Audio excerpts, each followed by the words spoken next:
Alors peut-être, moi je vais peut-être faire un test micro. Est-ce que c'est bon pour tout le monde là? Est-ce que vous m'entendez bien? Donc ça veut dire que vous avez compris que je ne suis pas parisien d'origine, du fait de mon accent. Donc je vous le dis tout de suite parce que ne passez pas une heure à vous demander de quelle région je viens. Je suis landais. Voilà. Et j'en suis fier.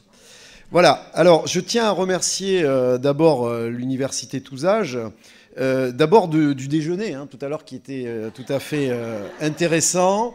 Je voulais une mention pour le Bourgueil qui était particulièrement réussi. Et puis ensuite, merci pour ce cadeau, les troubadours limousins, que je vais lire avec attention pendant le trajet qui est long entre Limoges et Paris, comme vous le savez. Et alors, je trouve que le titre du livre est intéressant parce que aujourd'hui, toute proportion gardée, je vais essayer d'être un troubadour hernoldien. Alors, c'est un adjectif qui n'est pas facile à prononcer. J'aurais peut-être ma langue fourchera quelquefois, mais effectivement, l'œuvre hernoldienne, voilà comment on la désigne pour dire l'œuvre d'Annie Ernaux, si vous préférez. Voilà. Alors, la première chose que je voulais dire, c'est que quand on s'engage dans une conférence sur un auteur et sur laquelle on consacre une réflexion sur la totalité de sa bibliographie, on est certain de créer des frustrations. Je sais que parmi vous, certains ne seront pas contents que je ne parle pas assez de tel ou tel titre, mais je vous rappelle qu'on a une autrice nobelisée qui a beaucoup écrit, donc il est évident qu'il va s'agir d'une traversée de son œuvre. Bien sûr, je me référerai à certains textes, certains titres qui sont plus connus que d'autres, je lirai un certain nombre de passages, mais ne m'en veuillez pas si je n'ai pas parlé du roman préféré, dans votre cas, d'Annie Ernaux. Donc ça, c'est un point important. L'autre point méthodologique, c'est que quand on aborde une œuvre littéraire, quand on adopte donc un regard critique, on peut avoir un certain nombre d'axes méthodologiques, on peut avoir une perspective structuraliste, thématique, etc. etc. Moi, il me semble que dans le cas d'Annie Ernaux, il est important de faire feu de tout bois, si je puis dire, c'est-à-dire que ma démarche sera un peu une démarche en constellation. J'aurai l'occasion d'avoir des angles historiques, biographiques, des angles qui seront plus relevant par exemple de la stylistique quand on parlera de la phrase d'Annie Ernaux. Mais vous comprenez là aussi que c'est dans une volonté de traverser de l'œuvre. Et il y aura, je l'espère, à la suite de cette conférence, sans doute chez vous, la tentation d'aller plus loin dans l'analyse. À ce titre, et pour finir l'élément de préambule, je vous donnerai tout au long de la conférence quelques références de collègues et pour certains amis qui sont des grands spécialistes d'Annie Ernaux. Je ne me prétends pas être le spécialiste en France d'Annie Ernaux et vous verrez pourquoi quand même vous avez eu la gentillesse de m'inviter.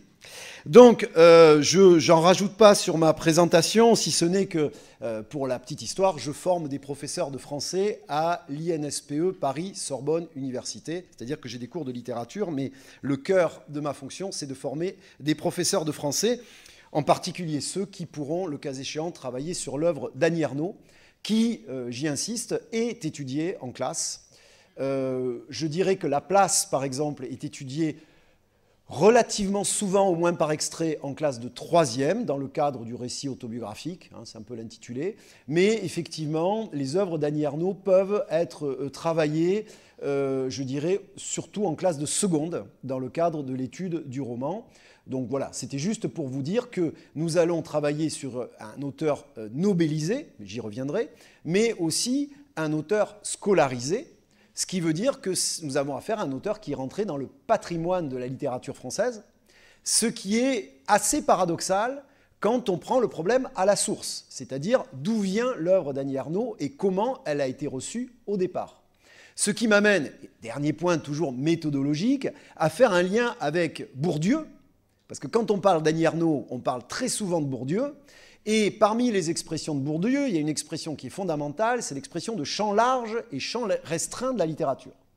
Et il est clair que Annie Ernaux a d'abord été dans le champ restreint du lectorat, c'est-à-dire que peu de lecteurs la lisaient.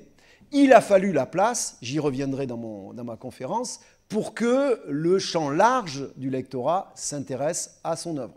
Ce déplacement du champ restreint au champ large, c'est quelque chose qu'on retrouve avec un auteur comme Marguerite Duras, qui au départ fait plutôt partie du champ restreint et à partir de l'amant rentre dans le champ large. Voilà pour les éléments introductifs. Alors, vous verrez aussi que dans mon approche de l'œuvre, je n'aurai pas peur de ne pas être qu'universitaire. Vous allez comprendre pourquoi dans un instant. Donc, je m'intéresse de près depuis mes premières années de doctorat aux romans courts d'expression française. Donc les romans courts, c'est-à-dire des récits qui vont jusqu'à 150 pages et que l'on distingue du roman plus long et la nouvelle. Donc je m'intéresse beaucoup aux romans courts d'expression française et par ailleurs aux questions politiques sur lesquelles ricoche l'écriture romanesque, même si au départ, je le confesse devant vous, j'ai travaillé exclusivement sur le corpus québécois. Ouais. Donc j'étais un Landais qui travaillait sur le Québec, ce qui posait un double problème d'accent. Ce n'est que depuis 15 ans environ, ma thèse ayant été soutenue en 2000, que je me suis autorisé, sur le conseil de mon ami monsieur le professeur Gérard Pellet, ici présent, à me déplacer du côté du roman français et en me spécialisant sur ce que mon collègue Bruno Blanquemann, alors Blanquemann, ça c'est un premier nom qu'il va falloir que vous reteniez, sur ce que Bruno Blanquemann, spécialiste de la littérature actuelle, désigne comme l'immédiat contemporain, ou si vous préférez, l'ultra-contemporain. Qu'est-ce que ça veut dire? Ça veut dire une littérature qui est née, en gros, à partir de 1980 et qui va jusqu'à nos jours. D'accord? L'immédiat ou l'ultra-contemporain, si je réemploie cette expression aujourd'hui, vous saurez à quoi vous en tenir. Donc ça fait, en gros, une période d'une cinquantaine d'années. Pour en revenir à notre sujet du jour, pour lequel j'ai eu la chance donc d'être invité par l'association UTA, vous savez que la première pierre significative à l'édifice ernaldien, la place, a été publiée en 1983. Donc vous voyez que dans mon propos, j'aurai l'occasion de baliser les choses en termes de datation. La place, c'est essentiel. C'est couronné par le Renaudot en 1984.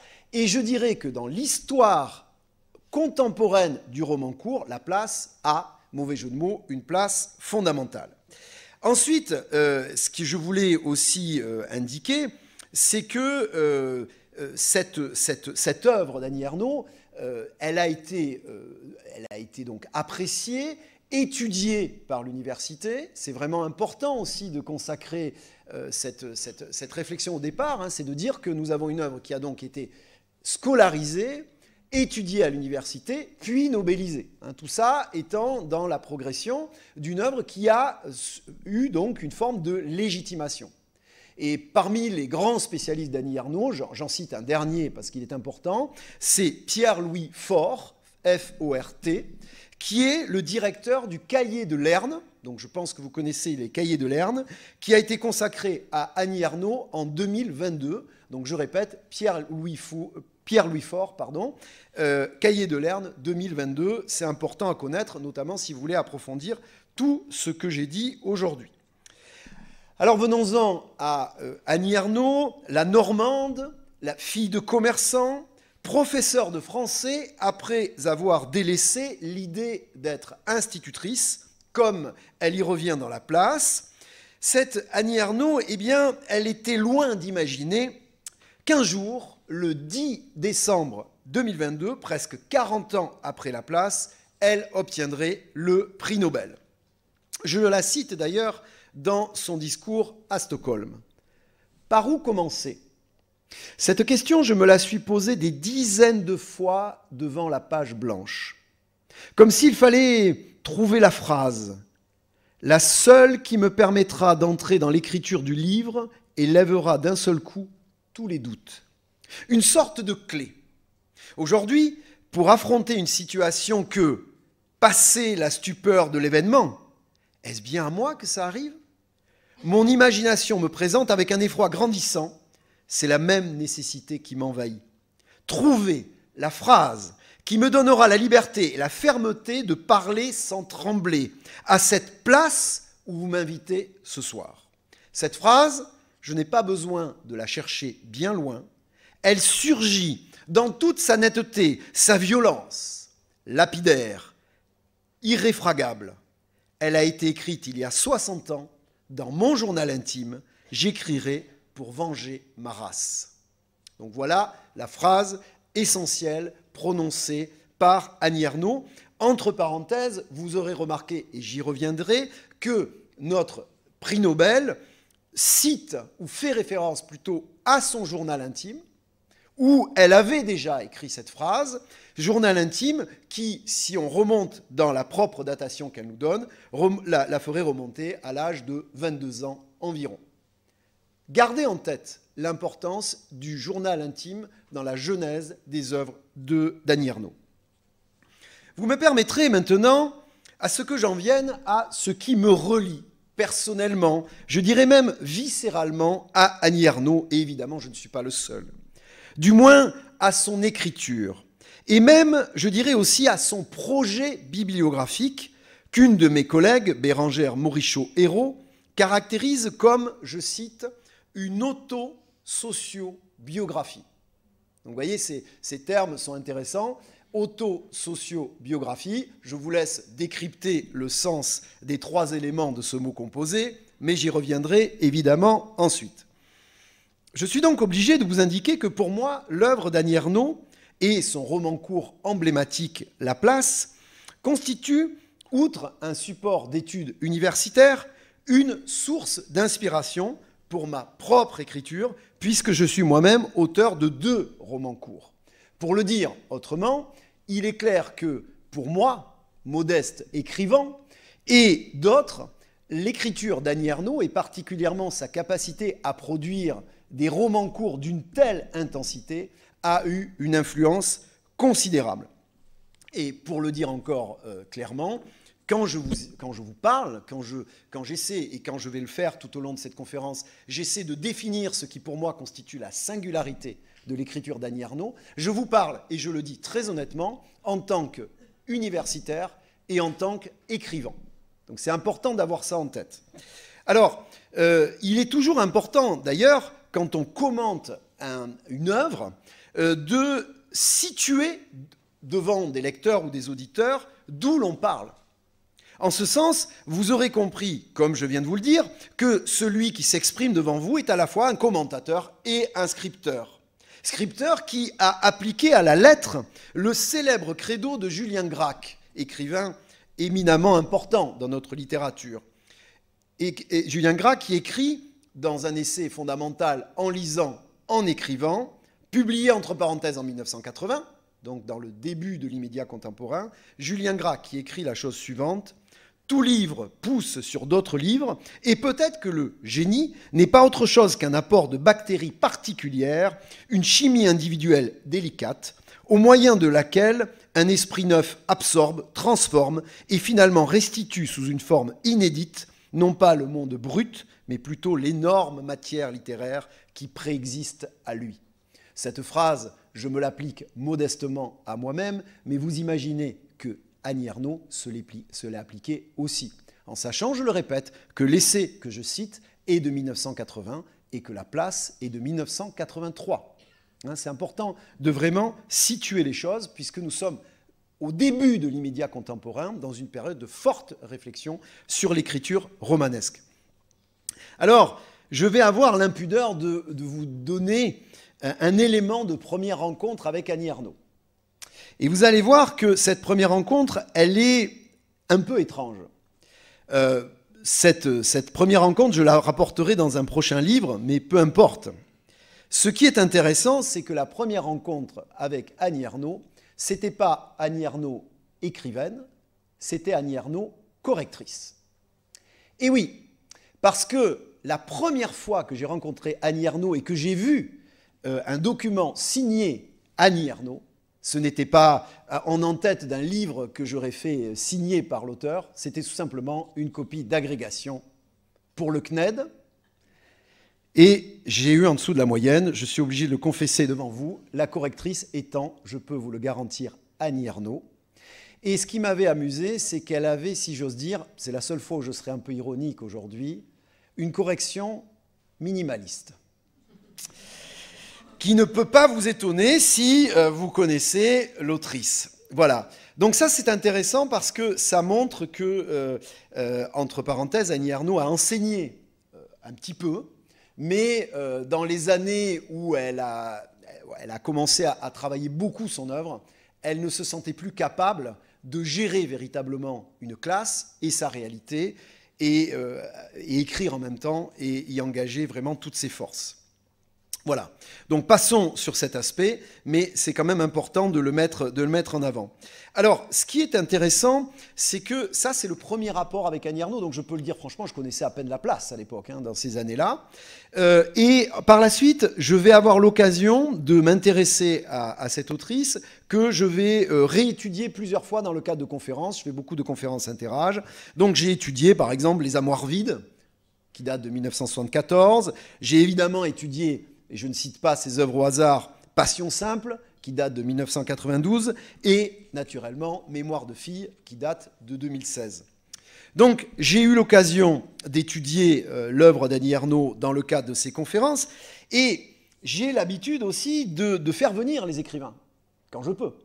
Donc vous doutez bien que j'ai essayé d'écrire à Annie Ernaux pour savoir si cette autrice, qui était déjà importante, serait susceptible de venir dans mes conférences. Si j'ai eu la tentation de le faire, c'est parce que dans ces dites conférences, j'ai remarqué que l'œuvre d'Annie Ernaux produisait un clivage étrange. Soyons bien clairs, je parle d'un clivage. Je n'ai pas fait une recherche rigoureuse sur mes auditeurs, mais je peux dire que nous avions une ligne de fracture qui était proche de 50-50, oscillant entre les lecteurs fervents et les lecteurs désamoureux, si on peut dire. Donc, la lettre que je vais vous lire dans un instant était en lien avec des réactions que je voyais de plus en plus fortes, et je répète, on est bien avant la Nobelisation, à l'encontre de l'œuvre d'Annie Ernaux. Alors je vous donne quand même quelques réactions de lecteurs authentiques. Comment peut-elle parler aussi mal de sa région ? On parle de la Normandie. Une auditrice, je m'en souviens très bien, s'offusquant que dans la place, Yvetot soit désigné simplement par un Y. C'est pas moi qui le dis. Hein.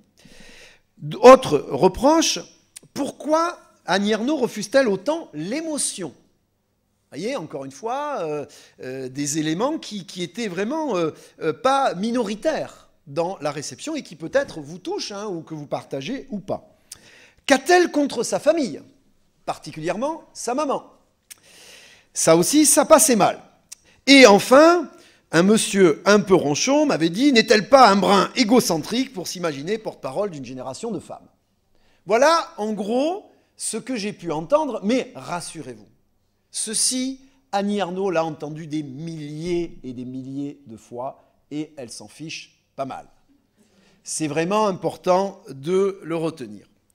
Cela dit, j'ai écrit à Annie Ernaux parce que je trouvais intéressant qu'elle vienne aussi s'expliquer, qu'elle vienne expliquer sa façon de voir les choses, sachant qu'à l'époque où je lui ai écrit, on n'était pas encore avec toutes les émissions diffusées sur YouTube, etc., etc. Donc je lui ai expliqué que finalement, cette œuvre produisait des effets variables en fonction du lectorat, et que j'aurais été content qu'elle vienne en parler devant ce lectorat. Et je finissais ma lettre, je vous passe tous les détails. Je me suis promis, cependant, poussé par mon auditoire fervent, de vous redemander une participation. Je sais que ce sera difficile pour vous, je prévois de travailler sur Les Armoires vides, mais je reviendrai forcément sur Mémoire de fille, tant cette lecture m'a déstabilisé. Et je finis, merci en tout état de cause pour la grâce cruelle de votre œuvre. Réponse d'Annie Ernaux. Cher Anthony Sauron, ça fait toujours plaisir. Hein. Mais ça, on s'attend au pire. Hélas, je ne suis pas disponible aux dates proposées, je m'en doutais un peu. Comment ne pas être davantage cruel et malgré tout vous dire que votre déstabilisation me gratifie ? Bien cordialement, Annie Ernaux.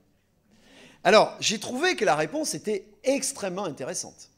Parce qu'elle a de l'humour, ce qui est déjà bien.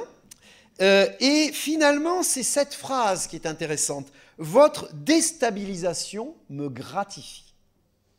Comme si l'écriture telle qu'elle l'envisageait était loin, bien entendu, de rechercher l'unanimité. C'est pour ça que, modestement, même si j'aime bien les expressions, donc je m'autorise à vous les sortir, moi, pour Annie Ernaux, je ne parle pas d'une écriture auto-fictionnelle, Je parle d'une écriture auto-frictionnelle, au sens où ce qu'elle produit chez beaucoup de lecteurs et lectrices, c'est la friction.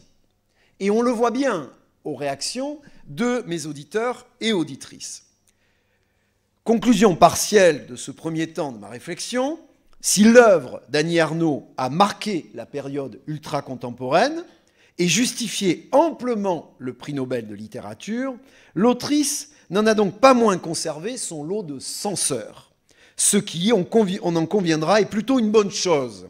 Une œuvre reçue unanimement n'étant pas nécessairement une œuvre singulière.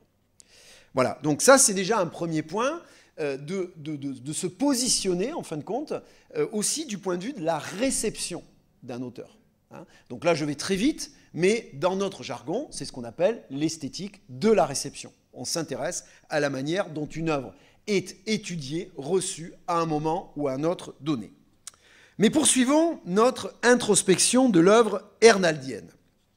Parmi les romanciers français de la période qui nous intéresse, il y aurait sans doute à distinguer, alors très vite fait, hein, selon moi, ceux, disons, de l'imagination. Je pense à des gens comme Sébastien Japrisot, Amélie Nothomb, pour citer les plus connus, et les écrivains que je désignerais comme des écrivains de l'imaginaire.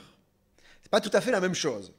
Patrick Modiano, dernier prix Nobel français en 2014, consacrant de fait un représentant de cette seconde catégorie. Annie Ernaux en a quelque sorte, en ferait aussi partie, bien entendu, mais d'une autre manière que celle de Patrick Modiano. Vous aurez remarqué, j'ouvre et je ferme la parenthèse, que nos deux derniers écrivains nobelisés sont des écrivains qui se consacrent quand même, pour une bonne part, à des romans courts. Hein, ce sont des livres qui ne sont pas des romans fleuves par opposition. C'est assez intéressant et ça mériterait probablement une thèse, que j'espère certains d'entre vous engageront, sur l'histoire ultra-contemporaine du roman court français. Et on s'apercevrait qu'il y a vraiment un fil qui est tissé depuis, alors ça serait même l'époque contemporaine, depuis Camus, l'étranger, jusqu'à la place d'Annie Ernaux. Qu'est-ce qui fait, en quelque sorte, la spécificité de ces petits romans qui, malgré tout, ont tout d'un grand roman? Pour beaucoup, ici, je pense, La Place, qui est un tout petit roman, constitue en fait un grand roman, si on joue sur les mots.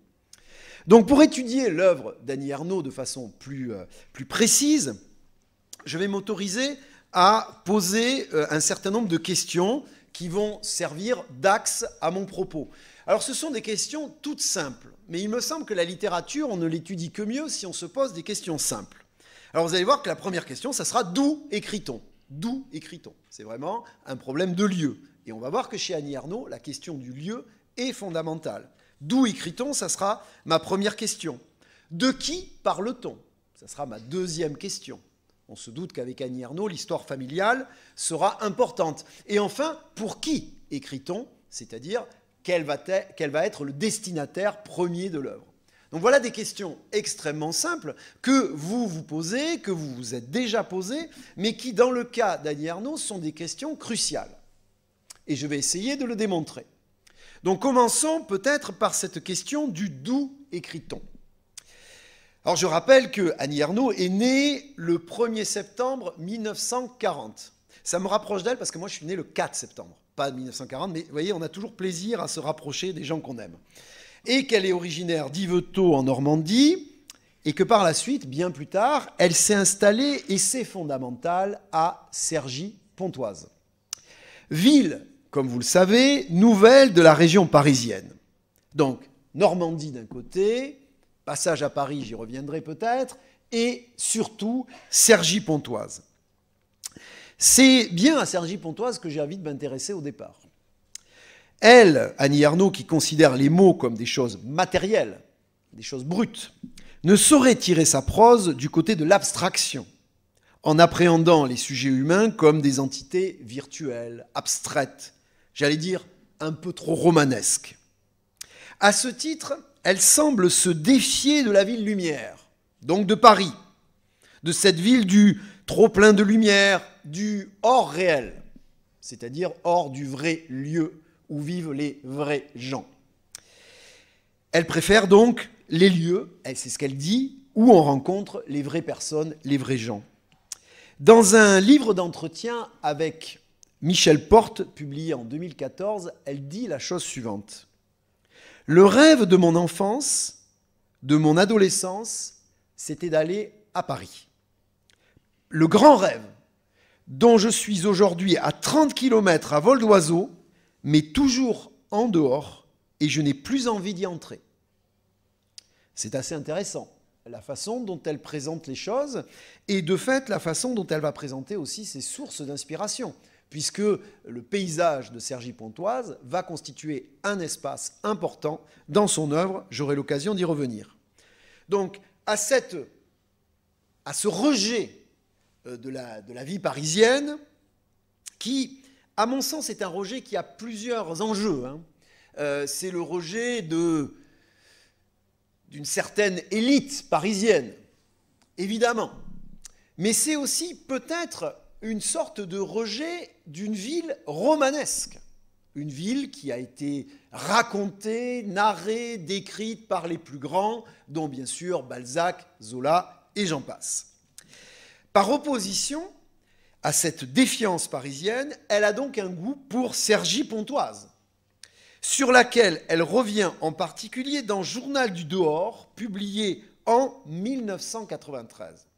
Alors là, il s'agit d'une citation un peu plus longue, mais je m'y attarde parce que déjà, elle nous permet de sentir ce qui est aussi frictionnel chez Annie Ernaux, c'est-à-dire un style qui semble a priori non doté de littérarité, c'est-à-dire littérarité au sens de textes qui seraient dotés d'une certaine rhétorique, en quelque sorte. Donc la friction de notre réception, elle est peut-être liée à ça. En tout cas, voilà ce qu'elle dit sur Cergy Pontoise dans son Journal du dehors. D'autres fois, j'ai retrouvé des gestes et des phrases de ma mère dans une femme attendant à la caisse du supermarché. C'est donc au dehors, dans les passagers du métro ou du RER, les gens qui empruntent l'escalator des galeries Lafayette et d'Auchan, qu'est déposée mon existence passée. Dans des individus anonymes qui ne soupçonnent pas qu'ils détiennent une part de mon histoire, dans des visages, des corps que je ne revois jamais. Sans doute suis-je moi-même dans la foule, des rues et des magasins, porteuse de la vie des autres. Alors, on entame l'analyse, là, si vous voulez. Alors, je ne vais pas faire un commentaire composé, comme je le ferai avec certains élèves, mais parce qu'on n'aura pas le temps. Mais en fait, vous voyez quand même ici la littérarité paradoxale de l'œuvre d'Ernaux. Les mots sont simples, des mots usuels.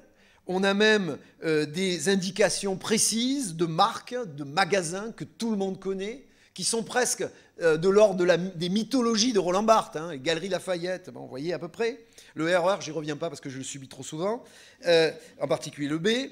Mais vous voyez qu'il y a là une apparence de simplicité, une apparence presque de trop grande simplicité, qui va faire qu'une certaine critique va détester l'œuvre d'Annie Ernaux. Pour autant, ce qui est extrêmement subtil ici, c'est le rapprochement entre ce qui lui est familier, c'est-à-dire cette maman qui faisait ses courses, dont elle va tellement parler dans son œuvre, et ses anonymes. Et d'une certaine façon, ici, elle arrive à réagréger l'ensemble. C'est-à-dire qu'il y a une présence de la maman dans un territoire qui pourrait paraître anonyme, et ça donne des phrases qu'ils détiennent une part de mon histoire dans des visages, des corps que je ne revois jamais. Comme le pense d'ailleurs mon ami Gérard Pellet, il est souvent important quand on doute de la littérarité d'un texte, quel qu'il soit, quand on doute d'un texte. En fait, il faut faire ce que je suis en train de faire, c'est le lire à haute voix. À ce moment-là, vous allez sentir des choses. Et la vérité chez Annie Ernaux passe essentiellement par la marque des pauses, des silences, parce que tout est important. Certes, vous n'avez pas une surqualification des visages, elle ne va pas vous les décrire d'une façon proustienne, bien entendu. Mais il y a là, dans cette phrase, mon histoire dans des visages, des corps que je ne revois jamais, un rythme et à la fois ce que je pourrais appeler une sorte de saillance qui nous interpelle quand même. Donc c'est ça la force de ce texte, qui ne se donne pas à voir comme un texte rhétorique, un texte éblouissant. C'est pas du Proust, je le répète. C'est pas du Flaubert, évidemment. Il n'y a pas d'ornement dans ce texte. Il y a ce que d'aucuns appelleront la platitude. Et pour l'instant, je vais dire simplement qu'il y a une simplicité, mais une simplicité éminemment calculée, travaillée. Il faudrait regarder les manuscrits d'Annie Ernaux pour s'en rendre compte. Déjà, dans son récit court, Passion simple, que beaucoup ont lu sans doute ici, qui date de 1992, n'avait-elle pas pleinement assumé, si j'ose dire, la honte littéraire de représenter une scène d'hypermarché? Ils ne sont pas nombreux. Alors maintenant, ça se fait beaucoup. Hein. On va faire une histoire dans un hypermarché. Bon, alors la première fois, c'est marrant. La deuxième fois, c'est un peu loupé. Hein. Parce que le problème, c'est que quand Annie Ernaux ouvre la caméra narrative sur les hypermarchés, Auchan et autres, c'est singulier, c'est nouveau. Si tout le monde fait ça après elle, c'est vrai que la littérature pourrait baisser en qualité. Mais ce qui est intéressant, c'est le fait qu'elle soit initiatrice, qu'elle ouvre de nouveaux espaces. Donc la ville nouvelle Cergy-Pontoise, mais aussi cet hypermarché. Et vous le savez comme moi, dans un hypermarché, Zola, il s'est baladé dans le bon marché, mais s'il avait des hypermarchés aujourd'hui, je crois qu'il aurait beaucoup à dire. On a beaucoup à dire sur les gens qui sont là, qui sont présents. Et effectivement, Ernaux a un regard très acéré là-dessus. Donc, ce qui est important chez Annie Ernaux, c'est une expression fondamentale, c'est le vrai lieu. Elle est à la recherche des vrais lieux. Le lieu où vivent les vrais gens. Ça, c'est important. Et donc, ce vrai lieu apparaît donc dans son propos, dans son œuvre. Le vrai lieu, c'est celui d'où elle est partie, vous l'aurez compris. Le commerce de ses parents, comme elle l'évoque notamment dans La Place. Hein, ça, c'est un vrai lieu, puisqu'elle est à la rencontre des clients, à la rencontre de ceux qui viennent boire un coup, des vraies personnes. Donc ça, c'est important. Il y a une volonté de s'approcher de cette réalité presque de façon naturaliste, sans pour autant user de très longues descriptions façon zolienne. Donc il y a ce lieu, le commerce de ses parents, et puis ce qu'elle a trouvé, le lieu qu'elle a trouvé de façon paradoxale, sa maison de banlieue. Et finalement, ce qui est intéressant, c'est que ces lieux-là sont des lieux de rencontre. Ce sont des lieux où on va aller toucher, si j'ose dire, l'altérité, et presque l'hyper-altérité. Et vous voyez bien que là, je suis dans une défense et illustration du projet ernolien. Parce que ce qu'on reproche très souvent à Annie Ernaux, c'est qu'elle ne parle que d'elle. Ok. Mais en réalité, on voit bien que sa démarche est une démarche connectée sur l'altérité. Elle a vraiment un regard qui la porte à s'intéresser aux vrais gens, me semble-t-il. Alors évidemment, il faut rappeler qu'Annie Ernaux, qui est donc née en 1940, partage avec un des penseurs qui l'a nourri le plus, vous l'aurez compris, Pierre Bourdieu, 1930-2002, l'expérience de ce qu'on appelle depuis pas mal de temps le transfuge de classe. Hein, c'est-à-dire cet individu qui, issu d'un milieu de commerçants, va d'une part devenir professeur de français, puis professeur agrégé, puis écrivaine publiée chez Gallimard, et bien sûr prix Nobel. Donc là, c'est vraiment l'expérience de personnes qui sont nées dans la classe populaire et qui s'en sont coupées, malgré eux, par leurs études, et pour autant ne se sont jamais sentis partie intégrante de la classe dominante, autrement appelée l'élite. Alors, pour la question de Cergy-Pontoise, j'y reviendrai pas beaucoup plus, mais je me permets de vous donner une petite suggestion cinématographique. Je vous conseille de visionner le film documentaire de Régis Sauder, S-A-U-D-E-R, qui s'intitule « J'ai aimé vivre là ». Donc Régis Sauder, « J'ai aimé vivre là », qui date simplement de 2021, où le réalisateur filme Annie Ernaux commentant son lien avec les lieux et les êtres de Cergy-Pontoise. Alors, c'est important, cette observation, pour conclure cet élément de ma réflexion, mais c'est aussi important que vous reteniez que Annie Ernaux a quand même beaucoup d'intérêt pour le cinéma, et particulièrement le cinéma documentaire. Ce qui est très important. Si on m'avait dit qu'Annie Ernaux avait beaucoup d'intérêt pour Autant emporte le vent, j'aurais été peut-être un peu surpris. Mais on voit bien qu'elle a un vrai intérêt pour le cinéma documentaire. Je vais y revenir tout à l'heure, hein, j'aurais de vous donner un autre exemple. Mais en tout cas, ce film-là, il est extrêmement beau parce qu'il y a une tentative de regard juste sur les vrais gens qui sont à Cergy-Pontoise. Donc, deuxième question, de qui parle-t-on? Alors, l'expression... alors, pour tout vous dire, j'ai travaillé sur un écrivain québécois qui avait Hubert Aquin, écrivain peu connu en France, mais qui a une très belle expression que je vous demande de retenir. Dans les apéritifs, c'est toujours très bien quand on sort cette expression. C'est « l'imaginaire est une cicatrice ». Ça pourrait être un sujet de dissertation, mais je vous laisse le traiter ce soir. Hein. Voilà.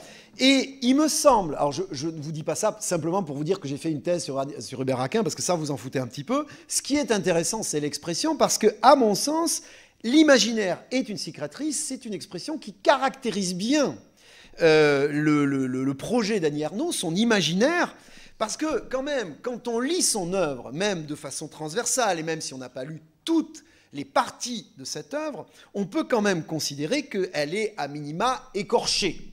Hein. Elle est même tiraillée entre la figure paternelle vouée à l'acceptation de son déclassement socioculturel, un père qui évidemment est d'une excessive humilité, donc ça c'est important, et une mère qu'on pourrait qualifier de mère araignée, tout à la fois oppressive et brutale aux heures de blâme de sa fille unique. Alors petit rappel, une mère catholique, pratiquante et liseuse, elle lisait beaucoup, quoique simplement une fois ses mains propres. Nous précise Annie Ernaux dans Le Vrai Lieu, la maman d'Annie Ernaux se lave d'abord précisément, rigoureusement les mains avant de prendre un livre. Donc ça c'est important.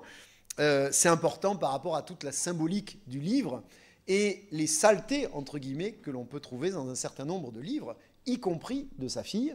Quand je parle de saleté, évidemment, vous aurez compris que je joue sur le mot et sur la réception de ces textes, mais nous rappelons quand même qu'Annie Ernaux va parler de l'avortement, d'un certain nombre de sujets qui ne sont pas, a priori, les plus sublimes et les plus nobles, a priori, pour une lectrice, disons, de type bovariste.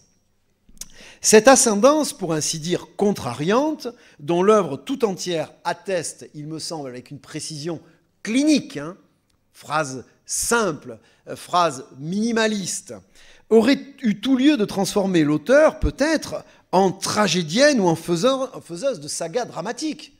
Réfléchissons un instant et observons l'envers. Disons-nous simplement que cette œuvre, elle aurait pu être une saga familiale. Il y avait de quoi raconter.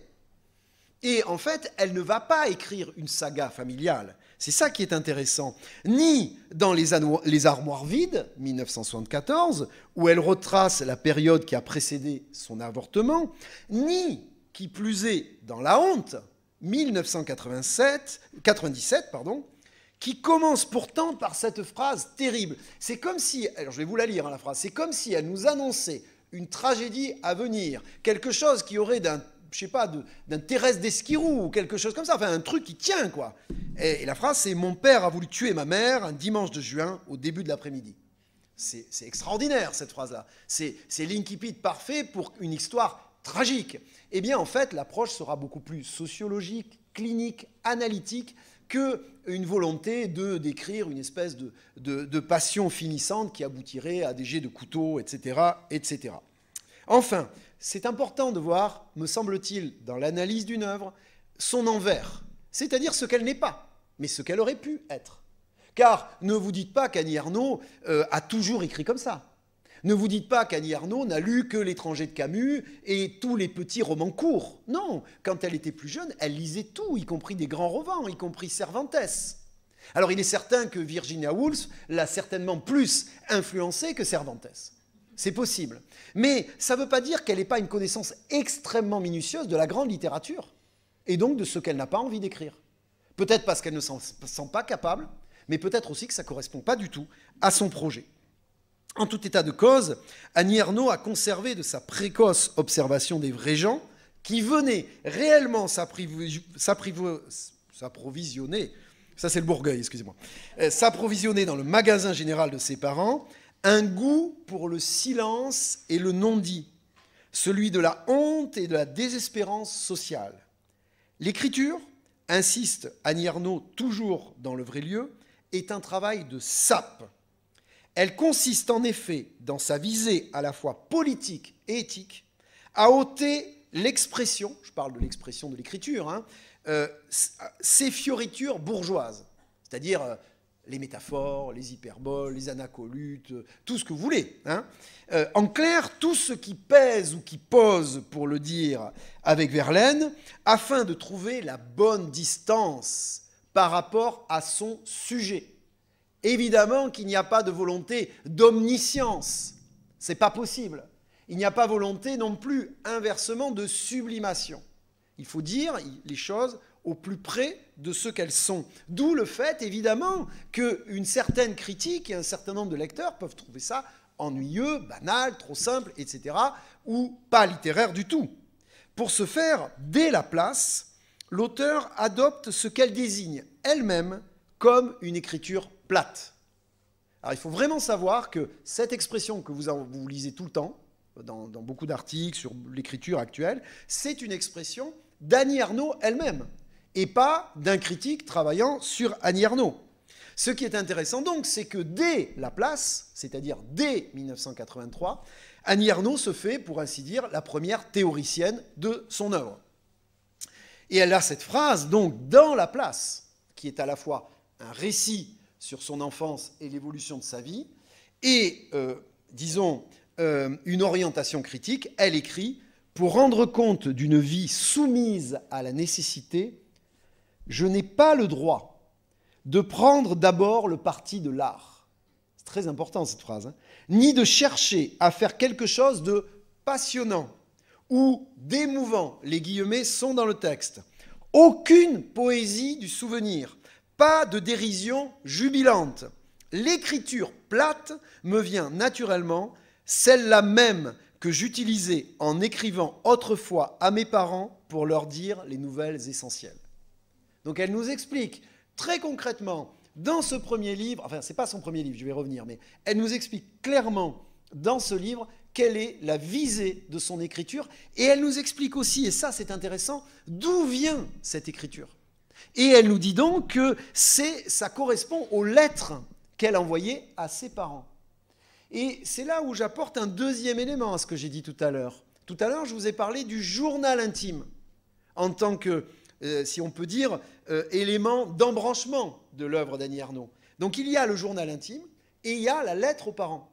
Et quand on y réfléchit un petit peu, on a tous écrit un petit peu des journaux intimes, hein, un petit peu. Ouais. Bon, d'un côté, enfin, en tout cas, on a tous écrit des lettres. Bon, voilà. Donc, d'un côté, dans la lettre aux parents, je me vois bien avec carte postale, bon, ça se passe bien, il fait beau, au revoir. Bon, ça, c'est le côté information minimaliste. Et de l'autre côté, dans le journal intime, qui est plus égocentré, on va avoir la dimension émotion. Ok ? Donc, ce qui est très intéressant chez Annie Ernaux, contrairement à beaucoup d'écrivains, c'est qu'elle assume que la genèse de son écriture, de son style, a été constitutive de ces éléments-là, c'est-à-dire de ces écrits qui sont mineurs et non littéraires. Le journal intime, par définition, moi l'écrivain sur lequel je travaillais disait le journal intime, c'est ce qu'il y a de pire. Voilà, c'est pas littéraire un journal intime. Donc le journal intime et la lettre aux parents sont donc deux écrits paralittéraires en quelque sorte, qui constituent en réalité le socle de l'œuvre littéraire d'Annie Ernaux. Donc ça, c'est vraiment important à retenir. Autre chose qui me semble tout aussi importante, mais je pense que vous l'avez bien compris, c'est qu'elle est une figure de ce qu'on pourrait appeler l'écrivain critique. C'est-à-dire que c'est un écrivain qui écrit son histoire, mais qui en même temps théorise sur l'écriture qu'elle génère pour écrire son histoire. Et ces écrivains critiques, vous en connaissez d'autres. Alors avant Ernaux, on a parlé de Julien Gracq, hein, qui écrit des essais et des romans. On peut parler de Roland Barthes, évidemment, mais qui lui écrit plus des essais que des romans. Ou par exemple, quelqu'un comme Milan Kundera. Donc pour qui écrit-on maintenant ? C'est une autre question évidemment importante. Alors, Annie Ernaux, je pense que vous le savez, vous l'avez compris, et c'est sans doute ce que vous appréciez au moins pour certains, s'est livré dans ses textes comme un sujet représentatif d'une génération. Alors là, ça m'amène à une réflexion de base. Aujourd'hui, le terme autobiographique est très sérieusement remis en question dans l'analyse littéraire. En clair, nous savons que quand on dit autobiographie, on crée un abus de langage. Parce que raconter et préciser nettement ce qui s'est passé des années auparavant, ça relève d'une entreprise fallacieuse. Quand on sait en particulier les déficiences de notre propre mémoire. Bon, ça c'est un premier élément. Mais ce qui est surtout important, c'est que dans le cas d'Annie Ernaux, l'idée n'est pas de parler de soi. Ce qui pourrait paraître paradoxal, puisqu'elle dit souvent « je ». En réalité, ce qui l'intéresse, c'est se servir d'elle-même comme d'un cas social. C'est-à-dire que c'est une écriture qui, par un certain côté, est une écriture sociologique. Mais au lieu de parler d'un groupe, elle va s'intéresser à son cas en tant qu'élément représentatif d'une génération. Donc effectivement, on retrouve des reproches que m'avait fait un auditeur, hein, c'est-à-dire pour qui se prend-elle ? Mais en tout cas, c'est ça qu'elle assume. Elle ne dit pas le contraire. Hein. Elle n'est pas dans l'autobiographie, mais elle est dans une auto-sociographie, si l'on peut dire. Alors, c'est intéressant cet aspect-là parce que, dans une certaine mesure, quand elle s'auto-décrit, ou que, plus précisément, elle auto-décrit une figure qui pourrait correspondre à ce qu'elle est, hein, je fais attention avec les mots, eh bien, elle va avoir tendance à parler d'une génération. Alors, je prends un exemple que je n'ai pas beaucoup cité jusque-là, c'est La femme gelée, qui paraît en 1981. Année importante pour Annie Ernaux et pour beaucoup d'autres, hein, puisque vous savez qu'elle était familière de François Mitterrand et de sa pensée politique, moins telle qu'elle l'imaginait au départ. En tout cas, ce qui est intéressant, c'est La femme gelée, donc, parce que c'est un roman qui, alors bien après Le deuxième sexe de Simone de Beauvoir, a été vraiment un roman adopté par le courant féministe qui montre pourtant que l'émancipation espérée par les femmes des années 60 n'est pas aussi effective que prévu. Alors là, je vais vous lire un passage, parce que ce passage, il est vraiment, encore une fois, très exemplaire de l'écriture d'Annie Ernaux et très exemplaire de cette tension entre ce qui relève d'une sorte de graphie de soi et de mise en perspective d'une génération. Donc, autrement dit, une écriture qui est en réalité en tension entre, je garde quand même le terme autobiographie, et sociologie. Donc vraiment, cette tension, on est sur la ligne de crête et c'est ça qu'elle veut. Et c'est ça qui peut nous embêter parfois. Obscurément, en ces occasions, je sentais avec malaise que ma mère n'était pas une vraie mère, c'est-à-dire comme les autres, ni pleureuse, ni nourricière, encore moins ménagère. Je ne rencontrais pas beaucoup de ces traits dans le portrait robot fourni par la maîtresse. Donc là, elle revient à son enfance. Ce dévouement silencieux, ce perpétuel sourire et cet effacement devant le chef de famille. Quel étonnement, quelle incrédulité, pas encore trop de gêne, ne pas en découvrir trace en ma mère. Et si la maîtresse savait qu'elle dit des gros mots, que les lits ne sont pas faits de la journée, quelquefois, et qu'elle flanque dehors les clients qui ont trop bu. Tellement agaçante en plus, la maîtresse a susurré « Votre maman ». Chez moi, dans tout le quartier, on disait « Maman ». Grosse différence. Ce maman-là s'applique à d'autres mères que la mienne, pas celle que je connais bien de ma famille ou du quartier, toujours à râler dur, se plaindre que ça coûte cher les enfants, distribuer des pêches à droite et à gauche pour avoir le dessus. Incroyable ce qu'elle manque du rayonnement intérieur attribué par la maîtresse aux mamans. Mais celle distinguée, pomponnée, aux gestes mesurés que je vois à la sortie de l'école quand mon père m'attend près de son vélo. Ou celle qu'on appelle dans l'écho de la mode des maîtresses de maison, qui mijotent de bons petits plats dans des intérieurs coquets dont les maris sont dans des bureaux. La vraie mère, c'était lié pour moi à un mode de vie qui n'était pas le mien. Vous voyez, encore une fois, il n'y a pas de complications. Il n'y a pas de phrase enchâssée. On n'est pas sur 4-5 lignes de phrases comme on a chez Proust. Il y a simplement une volonté d'être précis et surtout d'établir ce que j'appellerais des liens implicites.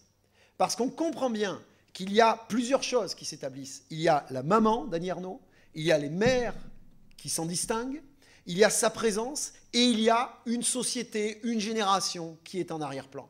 Et tout ça, ça se combine, ça se trouble, mais vous voyez bien que, d'une certaine façon, elle ne fait pas portrait de cette société, elle ne décrit pas, elle ne lance pas une sorte de long développement d'arrière-plan.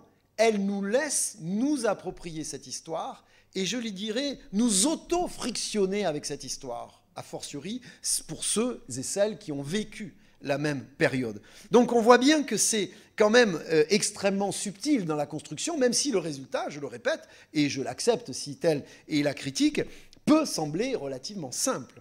En somme, et je reviens là sur quelque chose que j'ai pu dire tout à l'heure, ce serait comme si elle s'était donné objectif, j'y insiste, de décrire l'envers d'une grande saga familiale, l'envers d'un roman historique ou sociologique, comme si elle s'était donné comme but de concevoir, je dirais même une sorte d'anti-saga familiale, au sein de laquelle sa présence aurait été première. Vous conviendrez avec moi que le terme saga ne colle pas bien avec l'œuvre ernoldienne. Il ne convient pas, et j'en suis conscient, parce qu'il entre en contradiction avec le substrat de l'œuvre. Autrement dit, ce journal intime qui nourrit chacun des sujets de ses livres successifs. Il faut bien préciser et bien comprendre que dans ce journal intime originel, il y a le substrat de l'œuvre. Il y a les thématiques qu'elle ne cessera de décliner par la suite. Tout à l'heure, j'ai parlé d'écrivains de l'imaginaire et de l'écrivain d'imagination. C'était peut-être pas clair quand je l'ai dit, mais là, ça peut le devenir. Un écrivain d'imaginaire, on peut considérer que tout est là au départ, en quelque sorte. Tous les sujets sont posés dans le journal intime. Le seul travail, ça va être de déployer ces sujets dans l'œuvre et de trouver le bon style pour évoquer ces différents thèmes. L'originalité de l'œuvre d'Annie Ernaux tient à mon sens justement à ça, au fait que l'auteur confronte l'expérience personnelle, issue, je le répète, du journal intime, à la grande histoire qui aurait pu correspondre à une grande saga. Exemple, pour être précis, Mémoires de fille. Alors ça, c'est un livre qui a quand même eu un certain succès, qui existe en livre audio, qui a été adapté au théâtre. Donc Mémoires de fille, qui ramène le lecteur vers cette fatidique année 1958, non moins décisive du point de vue de la vie intime d'une jeune fille, si j'ose dire, dérangée, si l'on accepte de contrefaire le titre de Simone de Beauvoir. Donc, problème personnel pour cette jeune fille qui va subir la violence sexuelle d'un garçon, pour le moins brutale, mais violence aussi de la société en arrière-plan. 1958, et Annie Ernaux le sait très bien, c'est l'année du fameux putsch d'Alger, autrement désigné par l'expression putsch des généraux, qui se déroule en mai 58. Donc ce qui est très intéressant, c'est que le récit qui se focalise sur une petite histoire, une histoire intime, une histoire de jeune fille, telle qu'elle aurait pu résonner dans un journal intime, en réalité s'ancre sur une situation historique particulièrement complexe à l'échelle de la France et de l'empire colonial déclinant pour le moins. Donc ce qui est intéressant, c'est vraiment cet élément d'articulation qu'on revoit par exemple aussi dans son plus grand succès Les Années, où la description de la vie familiale ricoche en permanence sur des petits événements. Des petits événements historiques avec grands effets, évidemment. Mais j'aime bien le choix, même si je m'auto-congratule ici, j'aime bien le choix du verbe ricocher, parce que c'est bien ça qui se passe. C'est-à-dire que l'expression narrative chez Annie Ernaux ne passe pas par un déploiement de l'expression. On ricoche sur des éléments signes. Si par exemple on parle des événements d'Algérie, il n'y a pas besoin chez Annie Ernaux d'être dans une trop grande description. Elle fait comme si le lecteur s'était saisi d'un certain nombre de signaux qui se suffisaient à eux-mêmes. C'est ça, à mon avis, la difficulté et la caractéristique de l'écriture d'Annie Ernaux. C'est de ricocher sur des éléments signes auxquels nous devons donner nos propres images à partir de notre propre connaissance. Tout ça étant évidemment relativement complexe sur le plan conceptuel. Donc, si on avance dans l'œuvre, si on la regarde cette fois-ci d'un point de vue longitudinal, qu'est-ce qu'on va voir ? Eh bien, on va voir qu'à chaque fois, elle va faire s'entrechoquer des éléments de son existence avec l'histoire contemporaine qu'elle a vécue. L'ascension sociale de ses parents, donc on va la trouver dans la place, par exemple. Son mariage, dont j'ai parlé tout à l'heure, on va le trouver dans La femme gelée. Puis ça sera sa sexualité, ses relations amoureuses, particulièrement dans Passion simple. On aura son environnement proche, journal du dehors, la vie extérieure, son avortement, l'événement. La maladie d'Alzheimer de sa mère. Je ne suis pas sorti de ma nuit. Texte extrêmement fort. On aura évidemment la mort de sa mère dans Une femme. Et même son cancer du sein dans L'usage de la photo en collaboration avec Marc Marie. En somme, et vous vous doutez bien que la critique parisienne en a fait son chou gras, nous avons là un déroulé existentiel sur lequel certains ironisent. Alors là, un des polémistes que je vais citer n'est peut-être pas le plus brillant, mais la phrase vaut ce qu'elle vaut. Il s'agit de Frédéric Becbaudet dans Le Figaro. Oui. La différence entre Annie Ernaux et lui, c'est qu'au moins, elle prépare ce qu'elle a à dire.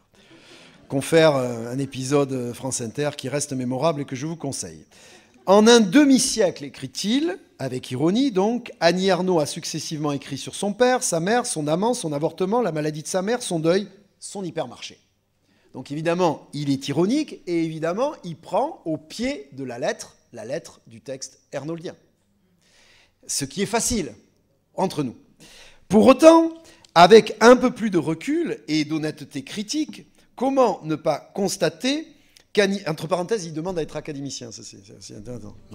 C'était une parenthèse, mais parfois les parenthèses, on est obligé de les sortir. Ça fait du bien. Voilà.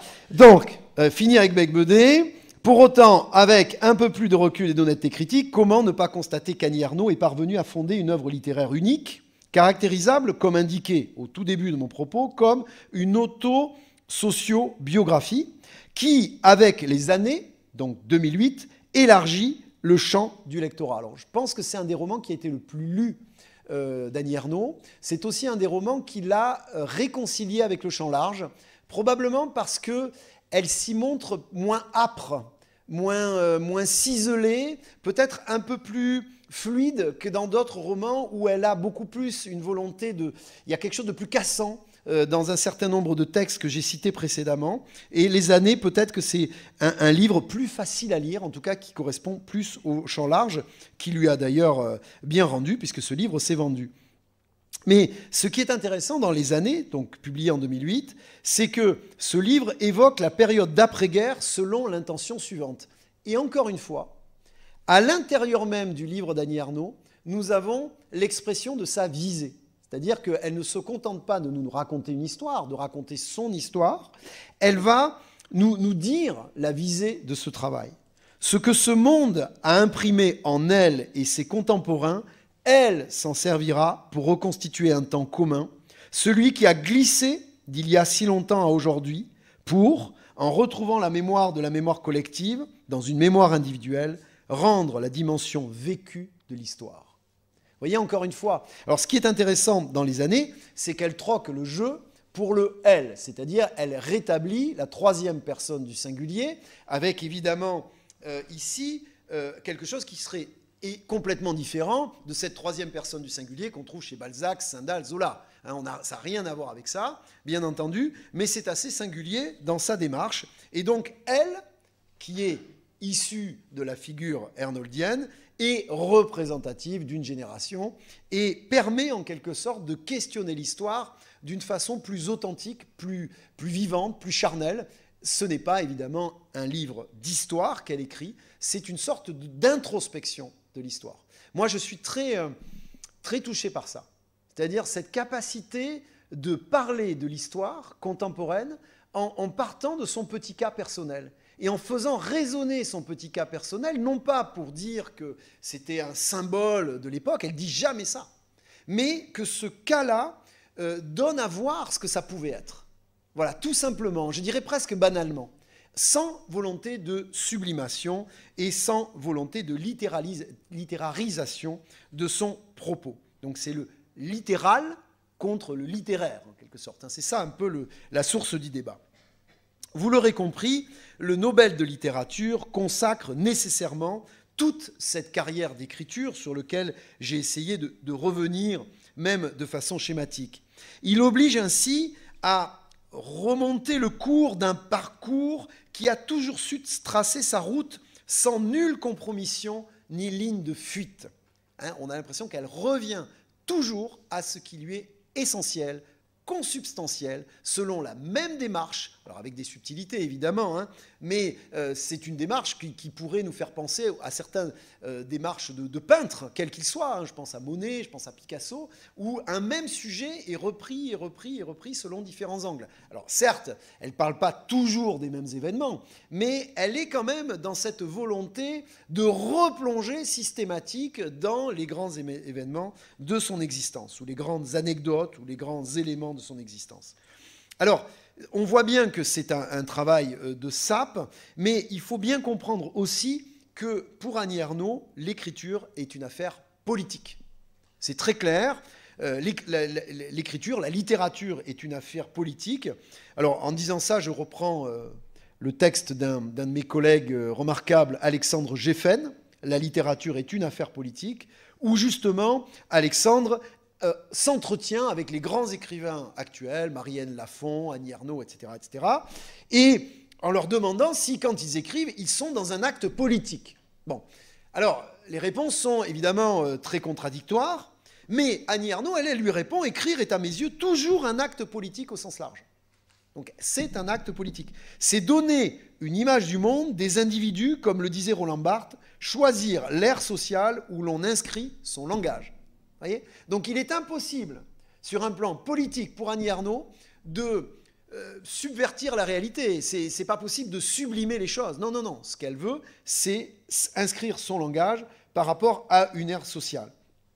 Et donc, voilà. C'est cette exigence qui prime toujours. Il n'y a pas de mot plus aberrant quand même que celui de message, en parlant de mes livres, et même d'engagement, au sens traditionnel de l'après-guerre. Ce que j'engage dans mon livre, c'est moi-même, ma vie totalement, mais une vie qui est donc représentative. Alors, à ce titre-là, toujours pour compléter l'information synthétique que je vous donne, je vous conseille, mais alors vraiment, encore plus que le précédent dont j'ai parlé, je vous conseille de visionner les années Super 8. Peut-être certains l'ont, ouais, comme je ne vous vois pas, mais vous pouvez lever le doigt, mais en tout cas, les années Super 8, réalisées par Annie Ernaux et son fils, David Ernaux-Briot, qui est sorti en salle en 2022 et qui avant était diffusé sur Arte. Et c'est vraiment très bien parce que c'est un film Super 8 de la famille d'Annie Ernaux de 1972 à 1981, donc vous comprenez pourquoi c'est hyper intéressant. Ça correspond à une période familiale où Annie Ernaux n'est pas encore connue, on la voit écrire, où elle enseigne, et ça a été filmé par son mari de l'époque. Donc ce qui est vraiment très intéressant, c'est que, encore une fois, il me semble, et ça c'est quelque chose qu'on a découvert tardivement, puisque ce film est sorti en 2022, donc j'ai envie de dire que la critique ernoldienne ne l'avait pas. C'était pas du grain à moudre par rapport à la jeunesse de l'œuvre, mais nous maintenant on l'a. Et donc ce qui est intéressant, c'est que, encore une fois, quand on voit le film avec le commentaire d'Annie Ernaux, on se rend compte à quel point cette visée documentariste l'intéresse énormément. Ça, c'est vraiment quelque chose de très, très important. Et je dirais même cette façon non artistique de filmer, cette façon presque brute de filmer, qui correspond vraiment à un objectif pour elle. Donc, je vais essayer de synthétiser un certain nombre d'éléments que j'ai pu dire aujourd'hui, en espérant que les choses auront été relativement claires. Mais vous voyez bien que travailler sur une œuvre aussi vaste, même si elle est composée de romans plutôt courts, ça relève de la gageure. Cette conclusion, j'aurais envie de l'intituler « Vers la fin des indulgences en littérature ». Il est convenu de dire qu'un auteur a ses admirateurs et ses détracteurs. Je crois que je vous ai convaincu, si vous ne l'étiez pas déjà, que l'œuvre d'Annie Ernaux n'a jamais fait l'unanimité, et je peux vous rassurer, si vous en doutiez, elle s'en fiche pas mal. Que n'a-t-elle pas entendu, en particulier pour Passion simple? Revenez en arrière, regardez, utilisez Internet pour une fois que ça sert à quelque chose. Essayez de revenir en arrière, vous allez voir tout ce qui s'écrivait sur Passion simple. Et parmi les critiques qu'elle a pu entendre, la pauvre Annie Ernaux, notamment, on lui a reproché, notamment dans Le Masque et la Plume, d'avoir notifié l'émotion procurée par l'audition inopinée du refrain de Sylvie Vartan, c'est fatal, animal. qu'un romancier contemporain du renom d'Annie Ernaux cite un passage d'une chanteuse issue des yéyés, c'est fatal animal, était considéré comme un désaveu de l'acte littéraire. Je pense qu'elle en joue remarquablement de ça. C'est comme l'hypermarché. Ce sont des bactéries dans la littérarité. Et comme c'est quelqu'un qui a une très forte connaissance de la littérature, elle joue sur l'intrusion de ces bactéries. Sylvie Vartan, vous vous rendez compte quand même? Enfin, moi j'aime beaucoup Sylvie Vartan par ailleurs, hein, mais je n'avais pas la chance de critiquer son œuvre. Il est évident, en tout état de cause, que sa texture, la texture de l'œuvre, est âpre, serrée, saillante. Ça, c'est important aussi quand vous parlez d'une œuvre entre vous, d'essayer de trouver les adjectifs qui correspondent le mieux à vos yeux. Et donc, vous voyez que âpre, serré, saillante, j'en trouve 3 parce qu'un ne suffirait pas. Mais vous pouvez choisir entre les 3, bien sûr. Oserions-nous ajouter à cette caractérisation le néologisme dont je me vante d'être l'auteur, mais dont je ne suis absolument pas l'auteur, sans aucun doute, auto-frictionnel. Voilà. Oui, parce qu'en fait, on est l'auteur de rien, puisque je vous rappelle que l'originalité n'existe pas. Hein. Et ça, vous en avez la preuve aujourd'hui. Chaque fois que vous dites une phrase, vous allez sur Internet, la phrase a déjà été dite avant vous. A priori, peut-être qu'il y a Adam, quand il était tout seul, peut-être qu'il a été original. Et encore, on peut en discuter. En tout cas, ce qui est intéressant, c'est le terme indulgence, dont j'ai parlé à un intérêt en matière de cette conclusion. L'indulgence, c'était une pratique, pour le dire vite, de l'Église catholique qui était contestée par le courant réformé, qui revenait en gros à racheter une part de ses fautes par des dons de l'Église en monnaie courante et trébuchante. Alors là, vous dites, oulala, c'est la fin, il est fatigué, il a perdu le fil. En fait, pas du tout. C'est au contraire extrêmement pensé, ce que je suis en train de dire. En fait, ce que j'essaie de montrer, c'est faire un rapprochement entre cette pratique des indulgences et ce que ne serait pas la littérature d'Annie Ernaux. Parce que, essayons de nous poser là en tant que, non pas simplement lecteurs et lectrices, mais individus, avec nos familles, nos régions d'origine, etc., etc. Alors nous n'avons pas tous écrit, bien entendu, mais nous avons pensé, nous avons des idées sur nos régions d'origine, nous avons des avis sur notre famille, etc. Mais imaginons que nous ayons maintenant la possibilité de raconter tout ça. Quel chemin prendrions-nous? Le chemin de la sublimation ou le chemin de l'âpreté? Tout dépend bien sûr comment on se situe par rapport à cette famille ou ces lieux. Mais ce qui est intéressant chez Annie Ernaux, c'est que la démarche vise l'authenticité. Si elle sublime les choses, ça n'ira pas. Si elle se montre trop ironique, ça n'ira pas non plus. Et d'ailleurs, si vous connaissez l'œuvre d'Annie Ernaux, vous devez savoir que les armoires vides qui ont été écrites en 1974, pour moi, ne correspondent pas à une écriture ernoldienne. Il y a beaucoup plus d'ironie, c'est beaucoup plus incisif, il y a presque plus de... Ça a une dimension un peu pamphlétaire, presque un peu voltairienne. Ça, c'est pas Annie Ernaux. La Annie Ernaux de l'écriture plate, c'est vraiment 1983, c'est-à-dire presque 10 ans après, avec La Place. Autant dire qu'il en aura fallu du temps pour qu'elle travaille cette œuvre et qu'elle se dise, voilà, quel chemin je vais prendre. Mais vous voyez, quand on prend un chemin en littérature, on ne prend pas une autoroute, hein. Parce que l'autoroute, elle a été déjà prise par pas mal de monde. Hein. Donc, on essaye de trouver le petit bout de la lorgnette, vous voyez, le petit sentier qui peut nous mener vers quelque chose, non pas d'original, mais de singulier, j'y insiste. En tout cas, pas d'indulgence pour sa famille, c'est évident, et surtout, pas d'indulgence pour elle. Il n'est pas question, par la littérature, de racheter ses fautes, ses erreurs, les fautes ou les inconséquences des siens. De toute évidence, Annie Ernaux se méfie de cette capacité d'oubli de l'être humain, oubli de ce qui l'arrange, hein, mais aussi de cette capacité de modification du passé, ce qu'on pourrait appeler du storytelling. D'où sa volonté scrupuleuse, et le terme est important, de toucher les faits par le mot le plus juste, le mot le plus précis qui soit, dans la langue la plus nette, la plus saillante aussi. D'où l'idée, vous voyez, en disant ça, je pense à quelque chose à laquelle je n'avais pas pensé, mais vous voyez, il y a quelque chose d'un peu... Vous savez, les moralistes du XVIIe siècle, je pense à un La Bruyère, par exemple, qui avait une écriture extrêmement saillante, extrêmement précise. Il y a peut-être quelque chose comme ça qu'elle est allée chercher. Là aussi, il y aurait une thèse à faire, mais je n'ai plus l'âge. D'où l'idée que la démarche d'écriture d'Annie Ernaux est profondément authentique. Ce serait comme celle d'un documentariste, terme que j'ai employé plusieurs fois dans cette conférence. Je pense par exemple au travail remarquable d'un François Duperron. mais avec des intentions différentes, puisque fondamentalement recentrées sur soi-même. Duperron, documentaliste d'un côté donc, pour le côté documentaliste, mais aussi, par exemple, Sophie Calle, la plasticienne, de l'autre pour la focalisation sur soi. Mais encore une fois, avec une nuance. Alors on est en littérature, on n'est pas dans les arts plastiques, d'accord, mais avec une nuance, la monstration de soi dans l'œuvre d'Annie Ernaux ne passe pas par une volonté de performance ou de travestissement. Ce qui compte, j'y insiste, c'est la plus juste saisie de cet être dont la singularité reste paradoxalement, profondément universelle, une femme qui est la représentante de sa génération. D'évidence, la démarche, on l'a dit, pouvait être qualifiée d'égocentrée. Je ne reviens pas sur ce qu'elle en a pu penser. J'en viens là sans doute à ce qui a pu vous frapper à la lecture, par exemple, de Mémoires de fille. Annie Ernaux est sans pitié. Elle est impitoyable pour elle-même et pour les autres. Il n'est pas question de cacher ce sein que l'on ne saurait voir, pas plus qu'elle ne le fait dans Passion simple. Il n'est pas question donc de voiler le trivial, en l'occurrence la défloration brutale dans Mémoires de fille. La rétrospection d'Annie Ernaux se défait de tous les oripeaux du souvenir, ce qui explique le dépouillement de ses phrases. Aller au plus près de la jeune fille d'avant suppose de ne jamais s'en faire une vision romanesque, idéalisée, modifiée, embellie. D'ailleurs, même quand elle évoque sa passion de femme, dans Passion simple, cette dernière n'est-elle pas qualifiée justement de simple? Vous voyez, on se dit, allez, nouveau livre d'Annie Ernaux, je vous imagine à la librairie, donc j'ai pas bien vu Passion. Oh bah ça va être génial.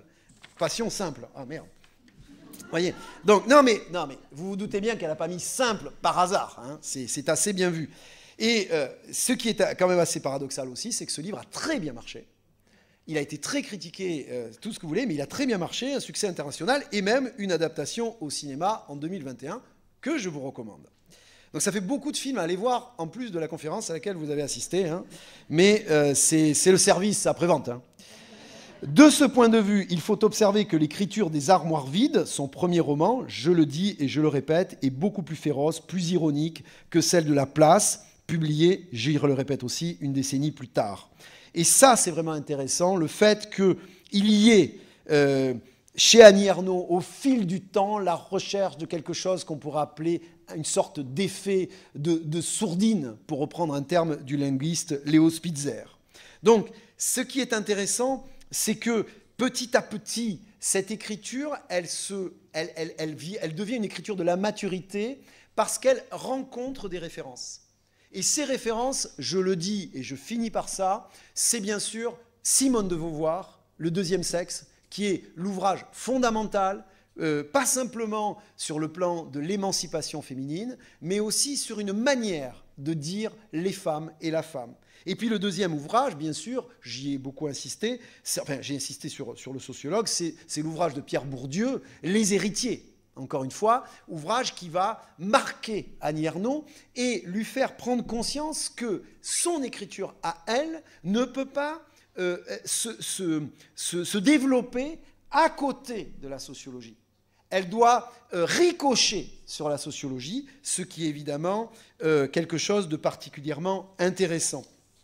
Et donc, nous avons petit à petit, au fur et à mesure du temps, une écriture qui trouve sa maturité, maturité que l'on pourrait entrevoir véritablement dans les années. Je finirai par la citation suivante, donc dans les années publiées en 2008, où elle évoque le sexe, et où elle dit les choses suivantes. Le sexe était le grand soupçon de la société qui envoyait les signes partout, dans les décolletés, les jupes étroites, le vernis à ongles rouges, les sous-vêtements noirs, le bikini, la mixité, l'obscurité des salles de cinéma, les toilettes publiques, les muscles de Tarzan, les femmes qui fument et croisent les jambes, le geste de se toucher les cheveux en classe, etc.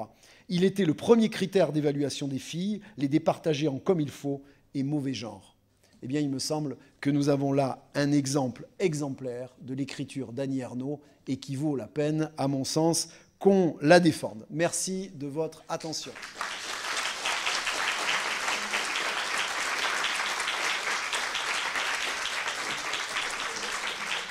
Alors, donc je suis ouvert à vos questions et à vos observations et éventuellement vos contestations parce que sachez que j'ai toujours plaisir à ce que ça frictionne. Alors allez-y, je suis prêt. Allez-y, allez-y. Toute question, remarque. Je crois qu'il y a une dame là-bas à droite, au fond.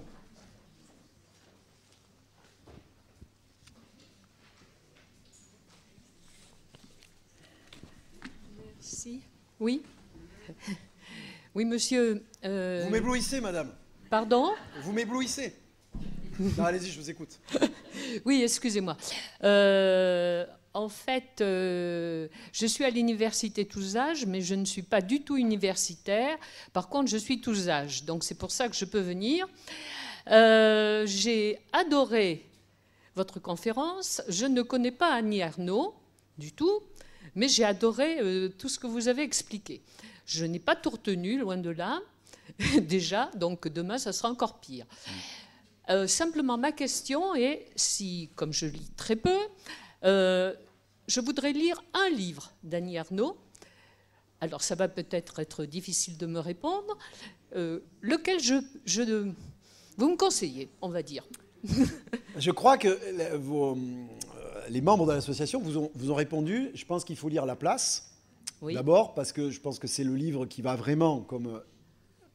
Et c'est vraiment l'élément où l'écriture plate est défendue. Donc moi, je dirais La Place. D'accord. Mais je dirais aussi Les Années. Les Années? Ah oui. Ah oui, Les Années, oui. Oui, je dirais Les Années parce que c'est pas tout à fait la même écriture. Les Années, c'est un plus gros livre, mais c'est quand même très plaisant à lire. Je pense que ça montre aussi... Parce qu'il ne faudrait pas avoir une idée trop unilatérale d'Annie Ernaux. Donc je trouve que c'est deux angles d'attaque. Donc vous m'avez demandé un livre, je vous en donne deux. Mais je vous ferai remarquer que La Place est très... Bref. Voilà, c'est ce qui me convient. C'est bien comme réponse. Voilà. Merci. Je vous remercie, monsieur. C'est parfait. Les Années. Alors, monsieur, deuxième rang. Ouais. Oui, non, mais parce que j'essaie de... Je suis... Ah oui, c'est très net. Alors, merci monsieur pour cette conférence passionnante. Alors, je vais développer quelque chose de particulier. L'âge aidant d'une part, les sujets traités d'autre part, font que quelquefois je somnole. Et là, j'ai les ressorts sous les chaussures. J'ai vu qu'un moment passionnant et je vous en remercie. Et je me posais la question de savoir si c'était le Bourgueil qui vous permettait d'être aussi dynamique ou c'était vos convictions profondes littéraires. Alors on m'a dit dans la vie, la mauvaise question, c'est celle qu'on ne pose pas. Moi, je vais vous poser une question bateau, très particulière pour moi, mais peut-être pour vous à développer.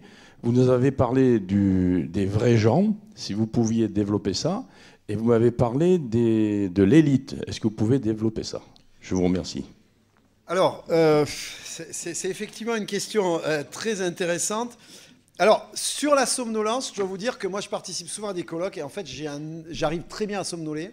Alors, je vous conseille une technique qui est de se tenir le nez comme ça très fort et de compter jusqu'à 30. N'allez pas plus loin que 30 parce que parfois... Non, mais pour vous dire, ça arrive à tout le monde, mais ça, c'est pas grave. Non, je vais plus sérieusement. Moi, je vais répondre en 2 points. C'est vrai que je pense qu'on est sensible à l'œuvre d'Annie Ernaux pour moult raisons. Donc, il y a quelques raisons personnelles, je vous en ai donné en tant qu'écrivain. Moi, je ne me dis pas écrivain, donc je dis écrivain. Peut-être aussi en tant que transfuge de classe, quand même. Ça, c'est vrai, mais je suis très sensible au fait qu'Annie Ernaux sorte d'une littérature qui serait consacrée, par exemple, au monde parisien.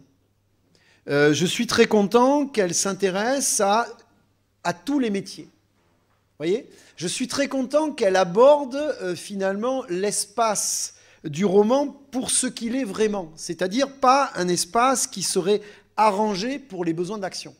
Donc ça veut dire que très concrètement, quand on parle de vrais gens, elle a une volonté sociologique de s'approcher des personnes et pas s'en approcher d'une façon exotique. Vous voyez, on peut vouloir parler du peuple quand on n'en fait pas partie, et on pourrait se dire qu'on pourrait en avoir la curiosité. Voilà. Là, incontestablement, ce qui est intéressant pour elle, c'est de retrouver le regard, ça j'y insiste beaucoup, d'une personne avant qu'elle soit agrégée de lettres, avant qu'elle soit certifiée Gallimard. Ce qui l'intéresse, c'est ce premier regard, c'est cette première connexion avec un peuple, des individus qu'elle connaît pour les avoir côtoyés et pour en faire partie. Donc ça, c'est déjà le premier point. le deuxième point sur mon enthousiasme, c'était un peu ça. Alors, il est vrai que j'aime le vin. Je ne m'en cache pas. Le bon vin. Mais je crois qu'ici, il y a autre chose. Alors, mon ami Gérard Pellet dirait que c'est l'effet de Limoges. Hein. Bon, mais alors, ça, il n'est pas honnête avec Limoges, de toute façon. C'est la plus belle gare du monde, etc. Bon, je connais par cœur son argumentation. Mais il m'y fait revenir sans arrêt. Donc, c'est peut-être une raison. Non, il y a vraiment une raison. C'est que moi, il y a des écrivains qui m'inspirent, qui me font réfléchir, qui me touchent, Et puis il y a des écrivains que je lis, et puis je suis content de les avoir lus, ils m'ont raconté une belle histoire, mais à la fin, il n'y a rien, quoi. Je veux dire, je me fous de ce qu'ils m'ont raconté, c'était sympa, j'ai passé un bon moment, au revoir. Comme on regarderait une série, vous regardez des séries. Des séries, on a l'impression que parfois on les regarde, c'est génial, c'est intéressant, bon, on passe un bon moment, mais on l'a oublié le lendemain. Et Annie Ernaux, il y a quelque chose d'extrêmement dérangeant. Donc, ce qui m'intéresse chez Annie Ernaux, et c'est peut-être ce qui pose problème, c'est que je pense que c'est une écrivaine qui donne l'apparence de quelque chose de simple, donc on peut le lire un peu rapidement, puis se dire, ouais, bon, c'est tout ça, c'est simplement ça, un Nobel, bon, je peux le faire. Non, en réalité, c'est une écrivaine qui demande des relectures. Et ça, c'est le plus fondamental. C'est-à-dire que, et c'est pas la seule, hein. J'ai pris tout à l'heure l'exemple des caractères de La Bruyère, je reviens au XVIIe siècle. Lisez les caractères comme ça, là.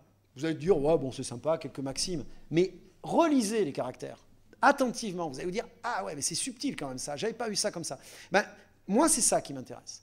C'est, si j'ai... Alors, sinon, sur la question de l'enthousiasme, j'étais prof, hein. Donc, je veux dire, j'ai fait des cours à des élèves qui n'étaient pas du tout intéressés. Alors vous, je ne vous mets pas dans cette catégorie-là, évidemment.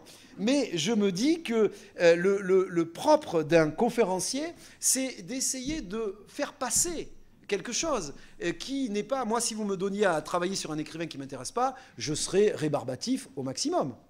Pour autant, et j'y insiste, et c'est le dernier point, ça ne m'empêche pas d'avoir un regard critique sur son œuvre. Par exemple, moi, Passion simple, autant le film j'ai trouvé super, autant le livre, ça a un peu coincé. Alors je ne sais pas pourquoi, peut-être une sorte de pudibonderie de ma part, je n'en sais rien. Mais en tout cas, voilà, on a un avis critique. Donc ça faisait beaucoup de questions. Et voilà, merci de me l'avoir posé. Une autre observation, mais même ça peut être une critique, hein, je vais les accepter. De toute façon, je ne vous vois pas, donc c'est anonyme. Je ne vois pas. Madame. Ouais, allez-y. Pour exprimer tout d'abord des remerciements, parce que vous êtes très passionné. Merci de défendre, vous, un homme, de défendre avec autant de passion une femme qui a été vraiment très critiquée. Moi, personnellement, j'ai vraiment bien aimé ce que vous avez dit. J'ai reconnu aussi tout ce que j'avais lu dans Annie Ernaux. Voilà, donc c'est pas pour vous poser une question, c'était pour vous remercier. Ah, je prends les remerciements, hein, je prends tout, moi, il n'y a pas de problème. Donc, je suis un universitaire féministe, c'est bien, je suis content d'apprendre et je suis très heureux. Mais quand même, moi, je vous invite, enfin, je vais peut-être faire un pas de côté par rapport à votre remarque, mais vous savez, récemment, j'ai écrit un article sur l'affaire Matzneff et je suis revenu en arrière dans le temps. Je me suis amusé à aller regarder des émissions, à lire des articles extraordinaires, notamment un apostrophe que je vous recommande. C'était désolant. Et c'est un article qui avait pour fonction de rendre hommage à une intellectuelle, journaliste, écrivaine québécoise qui s'appelle Denise Bombardier. Et vraiment, je vous invite à aller sur le site de l'INA et vous allez voir comment elle était traitée, y compris par notre ami Bernard Privot. C'était une honte. Et cette femme-là, elle a été dézinguée à l'époque, mais par le milieu intellectuel parisien d'une façon abominable. Ça dure 5 minutes l'épisode, hein. Je vous le recommande. Tout ça pour vous dire que je suis extrêmement sensible au fait qu'un écrivain ait cette détermination à aller au bout de son projet, quoi qu'il arrive, et quel que soit ce qu'elle prend dans la figure. Ça, je trouve ça extraordinaire. Donc, c'est vrai que par moments, on peut la trouver un peu raide, hein, la mère Ernaux, hein, si j'ose dire. Mais en fait, c'est génial, parce que avoir cette espèce de ligne directrice et de pas varier de sa ligne, y compris sur le plan stylistique, avec ses orientations, ses idées, bah, je trouve ça extrêmement fort. Donc, moi, j'ai aucun mérite à défendre des gens comme ça. le mérite, c'est elles qui ont ce mérite de ne pas se laisser infléchir. Je disais tout à l'heure, et je n'ai rien contre lui, je sais qu'il va en vacances à Saint-Jean-de-Luz, et moi aussi, Becbedé, il est gentil, mais il va aller demander l'Académie française. Elle n'ira jamais demander un truc comme ça, c'est impossible, impossible, c'est impossible. Et je trouve que cette ligne-là, ben c'est beau, parce qu'aujourd'hui, moi, j'en connais pas beaucoup de gens comme ça. On se laisse facilement les dorures, les compliments. C'est pour ça, moi, je suis insensible aux compliments. Voilà. Allez, continuez. C'est pas vrai du tout. Alors allons-y. Une dernière question, peut-être, ou je ne sais pas. Je suis là. Ah oui, ça y est, je vous vois. Pourriez-vous nous préciser s'il y a un mouvement littéraire actuellement qui s'intéresse aux transfuges de classe? Parce que Didier Ribon, Édouard Louis ont écrit aussi sur ce malaise des transfuges de classe. Je voulais savoir comment ils se situaient, quelles influences réciproques ils ont pu avoir les uns sur les autres. Post-Bourdieu, évidemment, ils se situent tous les trois. Alors, effectivement, c'est très intéressant. Donc, je vois que vous êtes intéressé par une thèse, parce qu'il n'y en a pas qui ont été faites là-dessus. Ça vous met 3-4 ans devant vous, hein, c'est pas... Bon, je veux bien vous diriger, il n'y a aucun problème, hein. Voilà, donc c'est signé, vous venez de signer là. Donc non, ce qui est très intéressant dans ce que vous dites, c'est qu'il y a des éléments de filiation entre ces écrivains qui se respectent beaucoup les uns les autres, qui sont des écrivains qui, entre parenthèses, dans le cas des Ribon, ont aussi un contact avec le documentaire cinématographique. Donc effectivement, il y a toute une ligne.